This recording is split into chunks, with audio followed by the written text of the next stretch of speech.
boa noite. Todos os seres humanos nascem livres e iguais em dignidade e em direitos. Estas são palavras escritas há 70 anos que ficaram conhecidas em todo o mundo por pertencerem à Declaração Universal dos Direitos Humanos. Mas será que vivenciamos isso na prática? No Brasil e no mundo, a crise econômica e política, a falta de perspectivas e as distâncias culturais abrem espaço para os extremistas e dão fôlego a manifestações de intolerância, como o racismo, o preconceito religioso e a xenofobia.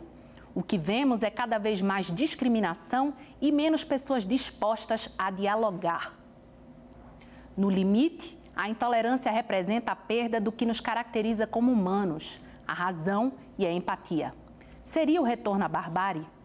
Para debater o tema intolerância, convidamos para participar da Opinião Pernambuco de hoje Arthur Perruzzi, professor da pós-graduação em Sociologia da UFPE, Caesa Sobreira, professor de Antropologia da Universidade Federal Rural de Pernambuco, e Francisco Sá Barreto, professor do Departamento de Antropologia e Museologia da UFPE.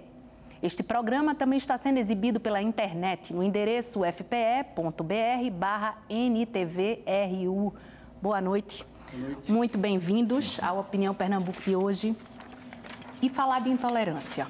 É possível definir o que é intolerância? Bem, é um termo bastante complexo.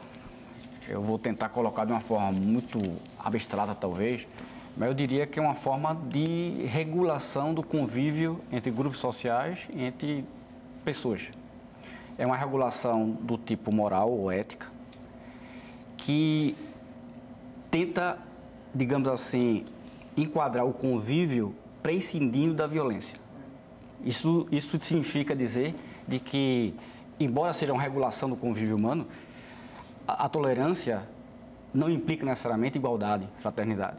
Essa tolerância que a gente fala muito em relação a um convívio igualitário, em cima da Declaração Universal dos Direitos Humanos, etc., é uma tolerância recente do ponto de vista histórico.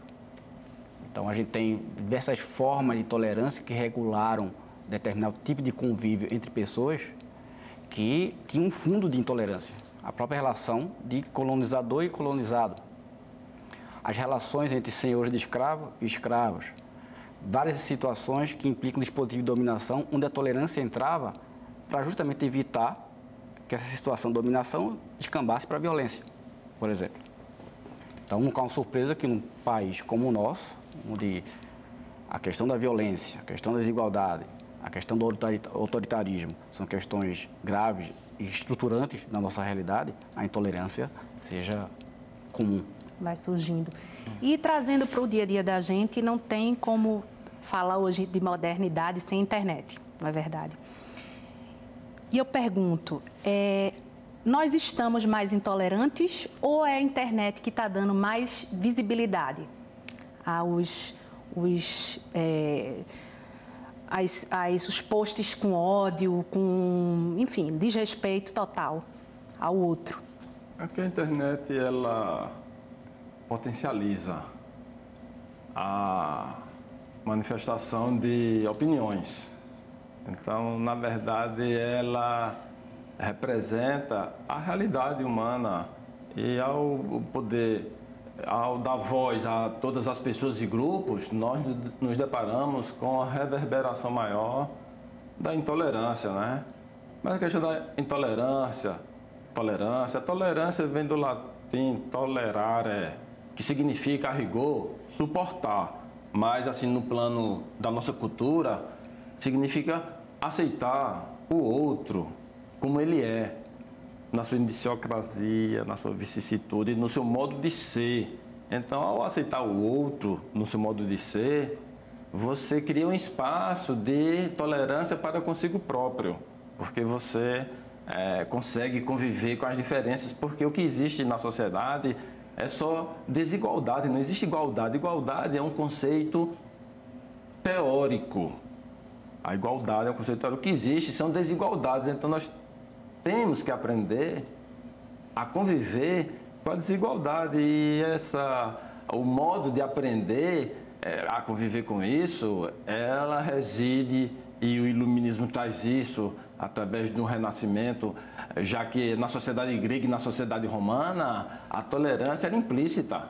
O J.G. Werner, se me permitem citar o autor da Paideia, ele diz que a educação grega fundamentalmente era a educação da tolerância. Então, o que a internet ela expõe, na verdade, é a falta de educação das pessoas que proferem discursos de ódio, porque se elas tivessem educação, elas saberiam conviver com as diferenças. E o ódio provém do desconhecimento do outro e da satanização do outro. Então a gente precisa se conhecer mais e se tolerar mais.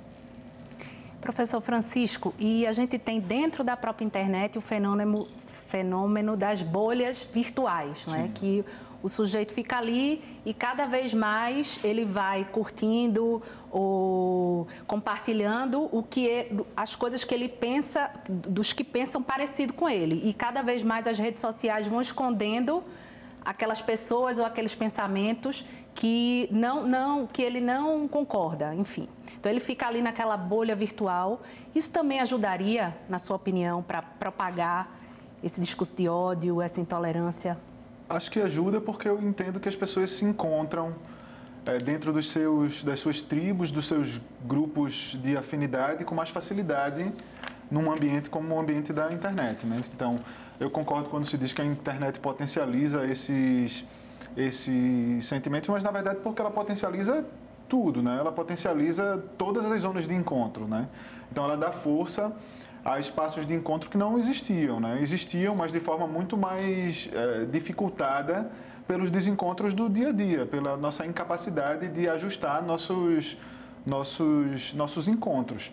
E o que acontece é que um ambiente virtual como o da internet possibilita a concretização desses encontros de forma muito mais efetiva, né? E o que acontece é que nós temos a possibilidade permanente de contribuir com as discussões, de participar dos debates, de se inteirar do que está sendo discutido. Isso, se a gente voltar 20 anos no tempo, isso está restrito às zonas de debate que a gente frequentava, né? Então, à universidade, aos grupos de debate, aos núcleos de discussão. Não, hoje nós podemos fazer isso 24 horas por dia, num ambiente que não nos deixa perder a discussão que nós não queremos perder, né? Ele vai lá e notifica você de que você está perdendo um debate, você pode, horas depois daquilo ter acontecido, ir lá e continuar participando daquilo. Qual é o resultado prático disso, além do fato da gente se inteirar, da gente estar online o tempo inteiro? É de que parece que não nos é permitida a possibilidade de desligar, né? De se desligar de uma questão, o que também reforça a restrição dos nossos interesses às nossas bolhas. Então, já que a gente não consegue se desligar, já que a gente está 24 horas por dia online, nós então vamos ficar conectados somente e exclusivamente aos universos que nos interessam, né? O que, obviamente, a médio prazo faz com que a gente conheça cada vez menos dos interesses e dos lugares políticos de fala das diferenças, né? E na internet você não precisa mostrar quem é, né? Eu posso ser uma mulher e na internet ser um homem de 80 anos ou ser uma criança, não necessariamente, acho que ainda tem essa facilidade da pessoa não ter que se expor, né? Mas, professor, falando em tolerância política, um pouquinho agora, o que aconteceu em 2014 para a coisa ficar tão polarizada, não é? Essa coisa de... acho que isso ficou mais latente para os brasileiros, não é verdade? Não sei se o senhor vai concordar comigo. Dá para fazer uma leitura do que ocorreu naquele ano? Eu acho que a crise, se a gente pode falar de uma crise da intolerância política no Brasil, eu acho que a raiz é anterior a 2014, talvez seja 2013. Eu acho que a partir de 2013 foi acontecendo um acirramento político, de fato, no Brasil, né? E como eu interpreto que em 2013 houve, digamos assim, uma derrota de setores democráticos, setores de centro-esquerda, setores laicos, onde colocam uma política de valores mais progressista, houve o aumento do ponto de vista político, houve um fortalecimento de um discurso de extrema-direita E esse discurso de extrema-direita no Brasil é extremamente intolerante. Tem uma dificuldade imensa em conviver com alteridade com o outro. Então, essa questão é uma questão de fundo, não só político, mas está ligado a valores, né? E que vai desdobrar o que a gente defende, pelo menos eu defendo, um golpe parlamentar, né, do impeachment. Então, a gente percebe isso, um desdobramento em 2013, percebe nitidamente no acirramento eleitoral sectário, que foi aquela campanha em 2014, e depois, com a vitória de Dilma, essa vitória de Dilma apenas representou uma espécie de terceiro turno. Porque foi muito pequena a diferença, né? Fora que Aécio, a primeira coisa que o candidato que perdeu, Aécio Neves, colocou não foi parabenizando, digamos assim, a vitória eleitoral, não. Foi colocando que foi uma vitória de uma quadrilha, então já colocando nitidamente um tipo de proposta política que redundou depois no impeachment. Então, aquilo ali já cria acirramento, aquilo ali já cria um tipo de regulação do convívio político que sai das regras mais habituais. Qual seria a regra habitual? É que o vencedor eleitoral continue a sua gestão, a presidência. E indo um pouquinho mais longe, né, lá para o Reino Unido, é interessante que para sair o Brexit, a extrema-direita e a extrema-esquerda se uniram, não é? Para conseguir que o Brexit fosse aprovado, que é a saída do Reino Unido da Europa. E aqui no Brasil, será que vocês veem uma possibilidade disso acontecer em algum momento? Do jeito que a gente está hoje, a extrema-direita e a extrema-esquerda se unir em prol de alguma motivação em comum? Sim, porque não tem um projeto em comum, não tem o que uniu ali foi um nacionalismo, né? Mas a extrema-direita no Brasil, se pudermos falar, representado pelo fenômeno midiático e ao mesmo tempo político, porque representa segmentos importantes da população de Bolsonaro, por um lado, e pensar no Boulos como representante dessa outra interpretação de Brasil, nesse momento é inconciliável, porque ambos se negam a dialogar em função de um projeto comum, porque nada unifica os brasileiros. Nós não temos uma bandeira. A gente só se unifica a cada 4 anos, parcialmente, na Copa do Mundo, né? Eu digo parcialmente porque assunto, tem, né? Também uma turma que torce contra, né? Uma minoria talvez até mais sensível que torce contra, mas de modo geral o Brasil não tem uma ideia, um projeto, algo que monopolize a população. E ademais também a falta de legitimidade da representação, o modelo político se exauriu, a esquerda no poder utilizou os mesmos recursos da direita.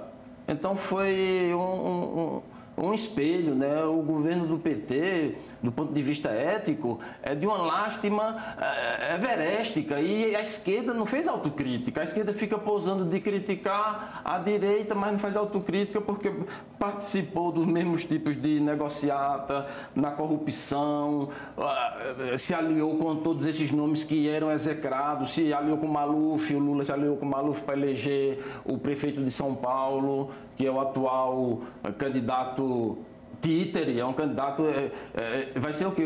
Uma eleição de uma falsa candidatura que não existe porque é inviabilizado pela legislação e coloca um candidato ventíloco. Então está faltando uma autocrítica na esquerda, como faltou uma autocrítica na direita em relação ao período do que eu chamaria aqui por eufemismo de república militar. Então faltou essa autocrítica na direita e faltou autocrítica na esquerda. Ambos estão assim, autistas. Então não tem como negociar e procurar um acordo nacional para tirar o país da crise, porque nos falta talvez essa motivação que os ingleses teve através da saída da União Europeia. Ok, próximo bloco a gente vai falar mais de eleições e intolerância. Vamos para o curto intervalo, hoje debatendo intolerância. Voltamos já.